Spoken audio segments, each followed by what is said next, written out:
ചേച്ചി പേടിക്കുന്നു വേണ്ട, ചേട്ടനെ നമുക്ക് ഉഷാറാക്കാം. ദേ ഈ കൈ ഏതാടാ മുഴുവൻ പിള്ളേരോട് ചടി ഇറക്കും. ചേച്ചി പേടിക്കണ്ട. ഇതിനു മുമ്പ് ഇവിടെ ഒന്നും കണ്ടിട്ടില്ലല്ലോ.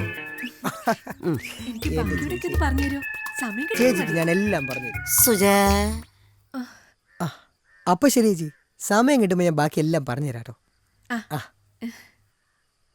അവൻ എന്തായിരിക്കും ബാക്കി പറഞ്ഞു തരാന്ന് പറഞ്ഞത്? ആരാ അത്? അത് അപ്പുറത്തെ പിള്ളേരുടെ കൂടെ താമസിക്കാൻ വന്ന പുതിയ പയ്യനാ. ഒരു പാവം ചെറുക്കനാന്നേ. എന്നോട് ഓരോരോ കാര്യങ്ങൾ ചോദിക്കായിരുന്നു. ചേട്ടൻ ഇരിക്കേ, ഞാൻ ചായ എടുത്തോണ്ട് വരാം. എന്ത് കാര്യങ്ങളായിരിക്കും അവൻ ചോദിച്ചത്? ഇവിടെ ഉള്ളവന്മാരെ കൊണ്ട് തന്നെ പൊറുതിമുട്ടിയിരിക്കുക. അപ്പോഴാ പുതിയ ഒരെണ്ണം. സാരമില്ല, ഇന്നല്ലെങ്കിൽ നാളെ എല്ലാത്തിനും കൈയോടെ പൊയ്ക്കൊള്ളാം. നിന്നെ ചേട്ടൻ എന്തെങ്കിലും പറഞ്ഞായിരുന്നോ? ചായക്ക് മധുരം കുറച്ച് മതിയെന്ന് പറഞ്ഞതാ. അത് പിന്നെ എനിക്ക് അറിഞ്ഞൂടെ? അത് നിനക്കറിയാമെന്ന് എനിക്കും അറിയാടി.